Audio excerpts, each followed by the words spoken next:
Olá pessoal, eu sou o professor André e hoje vamos ver um pouco mais sobre o sistema Toyota de produção. Num contexto geral, o sistema Toyota de produção se desenvolve pela necessidade de conseguir produzir mais com menos, naquele contexto de pós-Segunda Guerra Mundial. A gente tem no começo da história da Toyota com a família Toyoda, tá bom? E eles começaram a sua iniciativa com teares, eles produziam tecido. E logo lá na década de 1890, eles começaram a implementar controles de qualidade e automatização. E isso já fazia parte da mentalidade da família. Mas logo depois eles começaram na produção de carros. Olha só que salto incrível, né? De produzir tecido para produzir veículos. E naquela época ali, na Revolução Industrial, anos 1900, 1920, a gente tinha a figura da produção em massa. E essa produção em massa, ela fazia com que você tivesse alto volume para você conseguir baixar o custo unitário. E o Japão, ele não tem território, não tem matéria-prima, e ainda num contexto de pós-Segunda Guerra Mundial, né, que o Japão levou a pior na pós-Segunda Guerra Mundial. No período pós-Segunda Guerra Mundial, o Japão estava destruído, ele estava arrebentado, né? E isso fez com que os recursos ficassem mais escassos. Mas aí o presidente do Japão lança um desafio que eles deveriam perseguir uma meta, e essa meta é alcançar os americanos. E os japoneses, eles estabeleceram 3 anos para alcançar os americanos. Só que nessa oportunidade, a produção deles, a competitividade deles, a eficiência deles era 1/10 da americana. Bem longe, né? Eles tinham que melhorar muito num curto espaço de tempo para eles conseguirem fazer a sua recuperação. E eles têm um cenário de escassez de mão de obra, escassez de recurso, levou a pior na Segunda Guerra Mundial, e eles precisavam mudar um pouco o foco da forma como que eles faziam.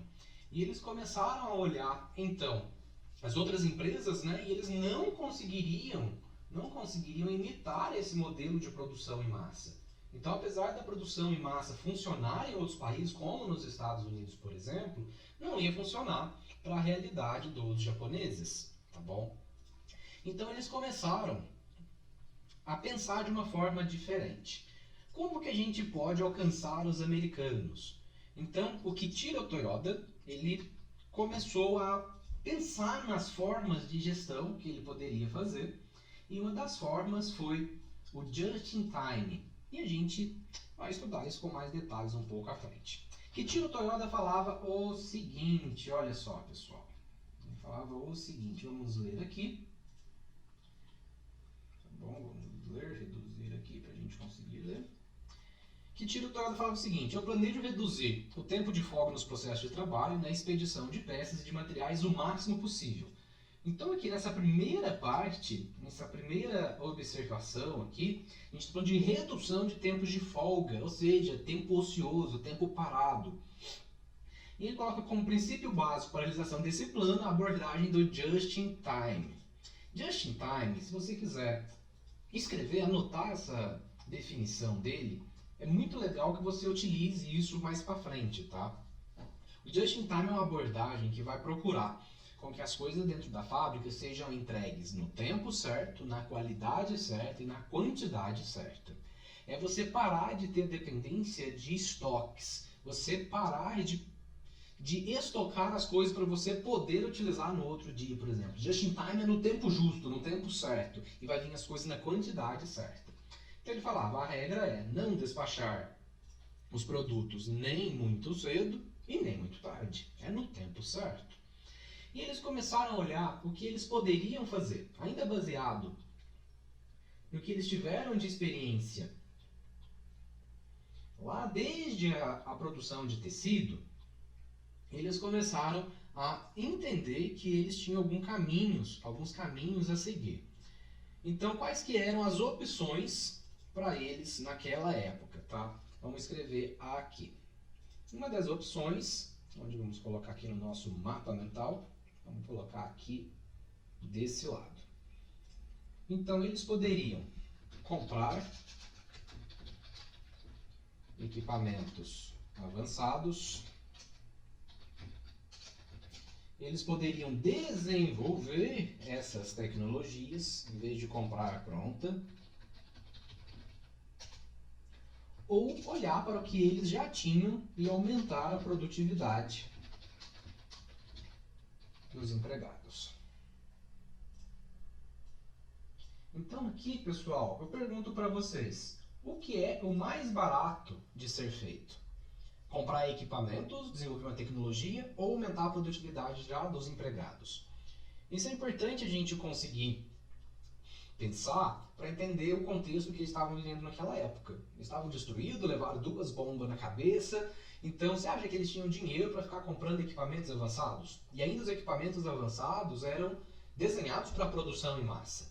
Então vamos desenvolver uma tecnologia. Isso ia levar tempo, então como que eles iam cumprir essa meta? E eles viram que a melhor forma deles conseguirem melhorar a sua produção, os seus resultados, seria através das pessoas, através da produtividade dos empregados. E com isso começa a ser desenvolvido esse sistema Toyota de produção. Então, até então, nesse contexto pós-guerra, não existia esse sistema. Eles foram obrigados a fazer porque eles não tinham recursos.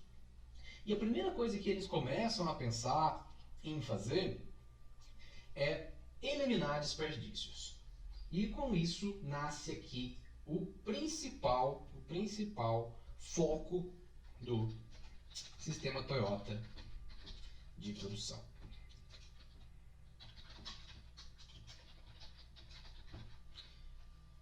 Eliminação de desperdícios. Olha só. Como eles iam aumentar a produtividade dos empregados? Eliminando tudo que pudesse ser um desperdício. E aqui começa o como fazer as coisas, como identificar, tá bom? O que vai separar um bom profissional do mau profissional é ele saber como fazer isso. E a Toyota ela foi testando, ela foi aprendendo e ela chegou que ela deveria eliminar qualquer elemento ou qualquer ação que fosse desnecessário, que não agregasse valor. E para isso ela categorizou isso, tá bom? Em trouxe uma classificação, umas categorias desses desperdícios, tá bom? Vamos colocar aqui logo ao lado para a gente conseguir entender.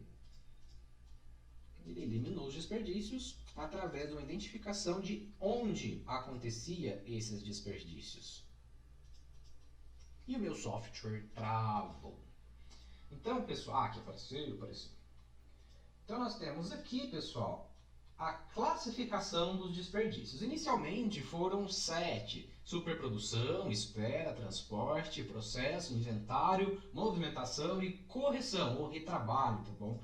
E depois, mais para frente, eles identificaram o 8º, que era o desperdício de talentos, mais voltado ainda para a gestão de pessoas. Mas até então aqui não é o nosso foco, tá? Vamos focar nesses 7 primeiros. Então eles perceberam que havia desperdícios nessas 7 esferas iniciais, nesses 7 fatores, tá bom? E aqui é importante que a gente comece a entender aonde eles estão acontecendo dentro da nossa realidade. Então nós temos que ver como eles descobriram, como eles categorizaram lá atrás e entender como isso acontece nas empresas de hoje. Vamos lá para os exemplos? Então, pessoal, a primeira parte do nosso mapa mental é isso daqui. Nós temos no centro o sistema Toyota de produção e aqui algumas características que esse sistema passou ao longo do tempo, tá? Uma revisão bem rápida, ele é diferente da produção em massa, porque ele não pode ter os mesmos recursos, não havia como o Japão ter os mesmos recursos que Henry Ford tinha lá nos Estados Unidos, porque perderam a guerra, levaram bomba na cabeça, não tinha pessoas, não tinha matéria-prima, não tinha nada. Então, o governo japonês estabelece uma meta para os japoneses, empresas japonesas, encontrarem uma produtividade, uma forma, um jeito de alcançar os americanos, sendo que eles eram apenas 1/10 dos americanos. E a Toyota foi a grande empresa, o grande destaque nesse programa. Eles descobriram que eles não tinham como comprar equipamentos avançados, não tinha tempo para desenvolver outras tecnologias e por isso eles deveriam aumentar a produtividade dos seus empregados, porque seria a forma mais fácil e mais barata de conseguir melhorar os resultados. Eles descobriram também que eles deveriam focar então em eliminar desperdícios. Assim eles poderiam otimizar, e essa é uma palavra muito importante, otimizar o trabalho dos seus empregados. Posteriormente, eles conseguiram identificar 7 fontes de desperdícios, e essas fontes de desperdício deveriam ser eliminadas. Mais tarde, quando você passa a ter um foco mais em pessoas, você tem também aqui o desperdício de talentos, que é ter aquele funcionário super talentoso que a empresa acaba não dando valor e demite ou não coloca eles nas funções erradas, e isso faz com que a empresa tenha menos resultados que ela poderia ter se as pessoas certas estivessem nos lugares certos. Ufa, falei bem rapidinho, né? Então, pessoal, tirou um print, memorizou aqui esse mapa mental. Vamos agora para essa segunda parte, que é sobre os desperdícios. Vamos falar aqui um por um sobre eles, tá? Vamos dar um distanciamento aqui, para a gente conseguir desenhar melhor, tá? Então, vamos aqui categorizando cada um deles. A superprodução. Era o que mais acontecia onde? Na produção em massa. É um problema crônico da produção em massa, porque como o próprio nome já fala, a produção em massa é uma superprodução. Eles produzem pra caramba, uma quantidade enorme. E aqui no sistema Toyota de produção, eles entenderam que o significado disso acabava sendo estoques muito altos, tá? E eles falaram que eles devem encontrar o tempo certo de fazer as coisas, de produzir as coisas para atender os prazos e sazonalidades. Ou seja, mais planejamento, mais cálculo, mais conta, para eles conseguirem produzir o que é necessário e não fazer um estoque muito grande. Então, a superprodução é o princípio da produção em massa, que a máquina deve estar funcionando 100% do tempo, produzindo 100% do tempo. Então, aqui, eles colocam que você pode parar a máquina. Você não precisa de produzir o tempo todo, porque se produzir o tempo todo pode resultar em desperdício. Você pode estar utilizando essa energia, essa capacidade produtiva em uma outra coisa, numa outra demanda. Quando a gente fala, por exemplo, de um escritório, superprodução é aquele monte de relatório desnecessário, aquele monte de coisa que se escreve e que não vai usar para nada, aquele monte de procedimento, sabe? Isso pode ser uma produção em massa dentro de um escritório. O próximo que nós temos aqui, que é a espera, é traduzido em filas, filas, filas, filas. Qual de vocês adora uma fila? Eu detesto uma fila. A única fila que eu deixaria as pessoas passar na minha frente é na fila da morte. E no resto, nossa, eu fico lá no caixa do supermercado, vai acabar, não vai acabar, e parece que a fila do lado vai mais rápido, né? Então, tudo onde existe fila, existe espera. E onde existe espera, existe desperdício. E desperdício de tempo. Poderia estar fazendo outra coisa. Às vezes, a espera acontece numa máquina que está esperando a matéria-prima chegar. Ou uma máquina que vem depois, esperando a máquina anterior terminar o trabalho para poder ter as peças, para poder serem processadas. Então, a espera é muito fácil de ser detectada porque ela forma fila. É o mais visível e também é o que mais irrita as pessoas. Às vezes, no trabalho administrativo, o desperdício por espera é você ficar esperando o seu superior, seu gerente, responder um e-mail. E você ficar esperando ele assinar um documento, um relatório que você precisa de mandar para frente, mas enquanto ele não assinar, não pode dar prosseguimento. Isso é espera, isso é desperdício, tá bom? Nós temos o próximo aqui, que é o transporte. O transporte, é importante a gente tomar cuidado com ele, porque às vezes ele vai se confundir com a movimentação, tá bom? Então a gente não pode confundir transporte com movimentação. A perda por transporte é mais ou menos quando você está carregando algo e você deixa aquele algo estragar ou você deixa ele cair, tá bom? Então vamos lá. O que acontece aqui no transporte? Imagine que eu estou carregando uma caixa. Nossa, está sobrepondo aqui. Estou carregando uma caixa de vinhos para o estoque. E nesse transporte que eu tenho, o produtor chegou lá com o caminhãozinho, né? Chegou o caminhãozinho lá e foi o carregador, tirou as caixas, colocou lá na porta da sua empresa e você teve que pegar essas caixas e carregar para um estoque, para um lugar mais adequado. E o que acontece? Você cai. Vamos colocar aqui, caiu. E caiu. Caiu e quebrou. Quando acontece isso, caiu e quebrou, caracteriza um desperdício por transporte. Quer dizer que estava sendo transportado de um ponto para o outro e aconteceu alguma coisa ali e caiu e quebrou. Ou quando eu estou falando de... Vamos supor que eu carrego areia. Tem uma firma que está vendendo areia. E no trajeto de transporte tem uma frestinha lá no caminhão e vai vazando a areia e vai caindo para fora. Perda, desperdício por transporte, tá bom? E isso é muito comum de acontecer e às vezes as pessoas não ligam muito porque parece muito pouco.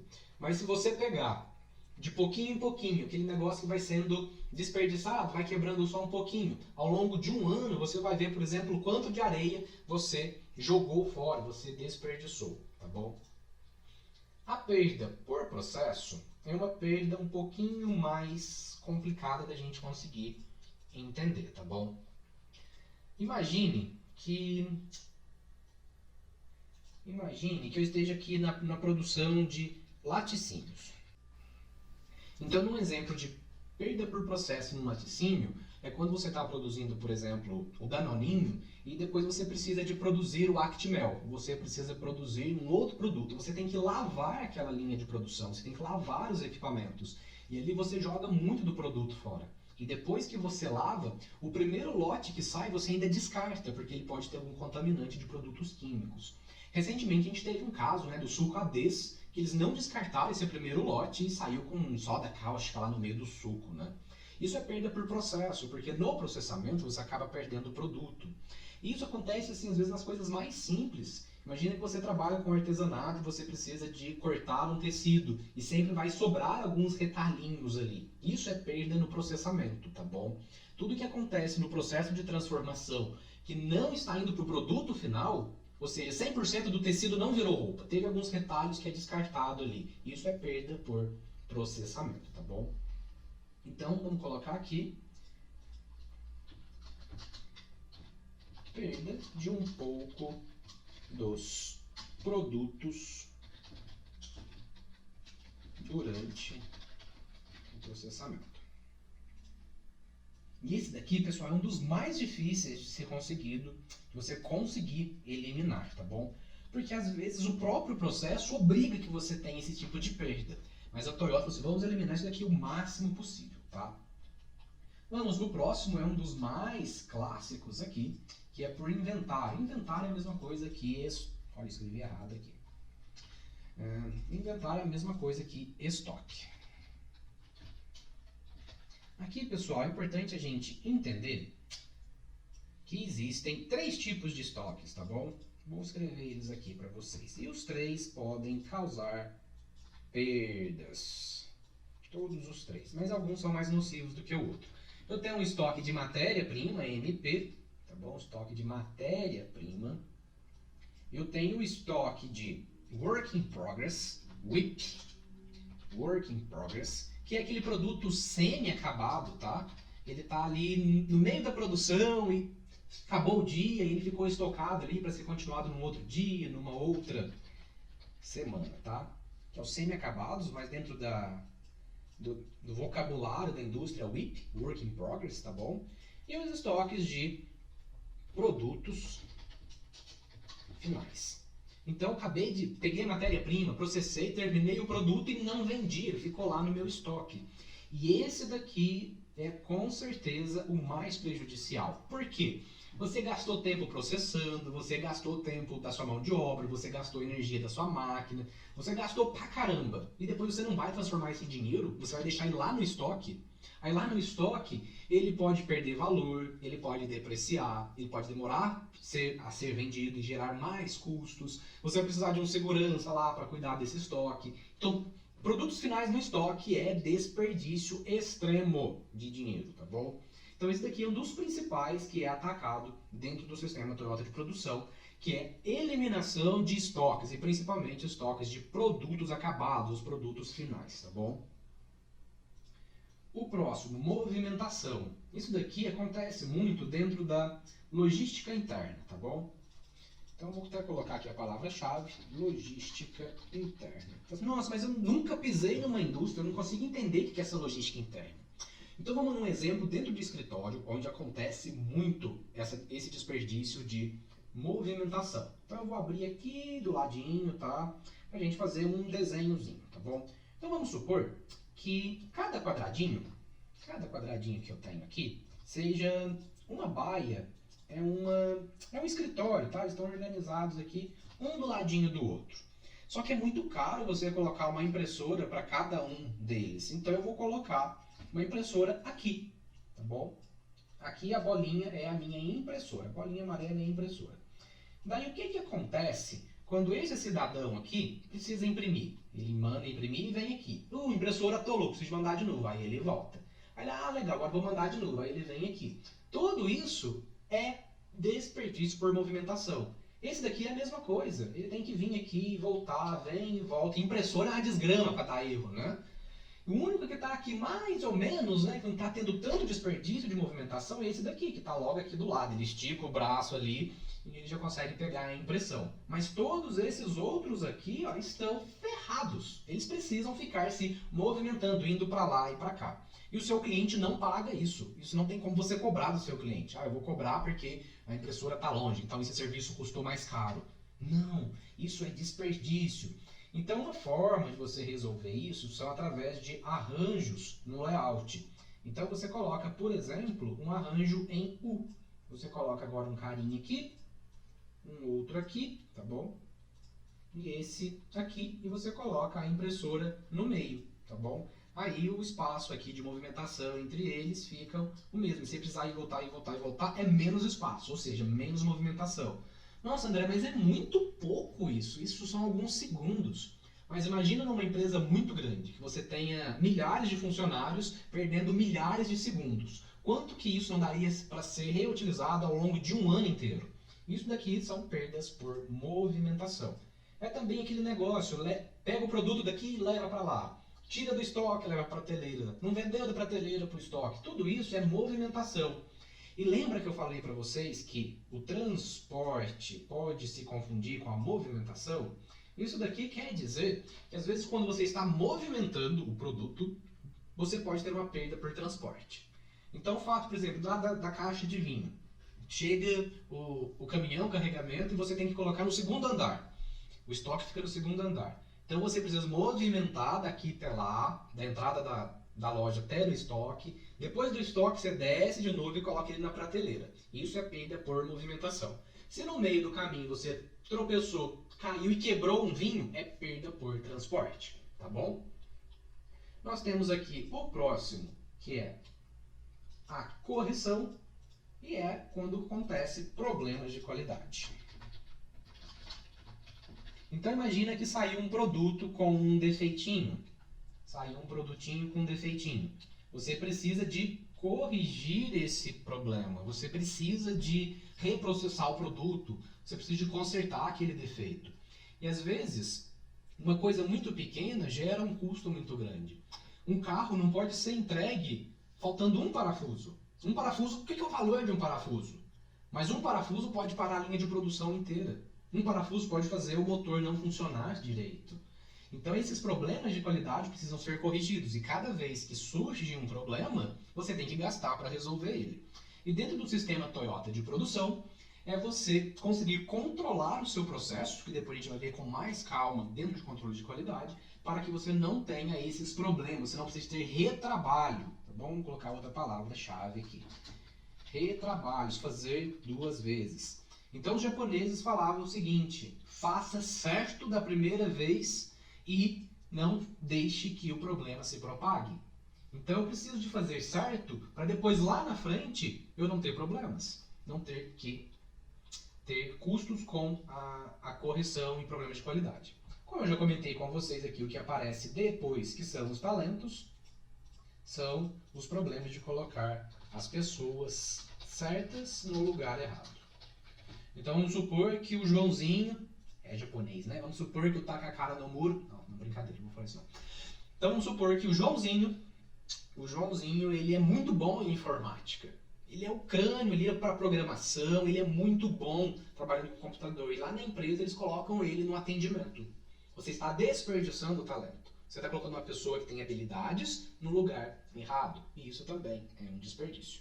Bom, pessoal, essa primeira parte da aula foi isso e eu gostaria que vocês memorizassem pelo menos os exemplos dessas perdas, que você vai ficar muito mais afiado, muito mais aguçado para conseguir identificar esses desperdícios nas empresas por onde vocês passaram. Então, é isso. Meu até mais, meu obrigado por ter ficado até o momento. Tchau, tchau.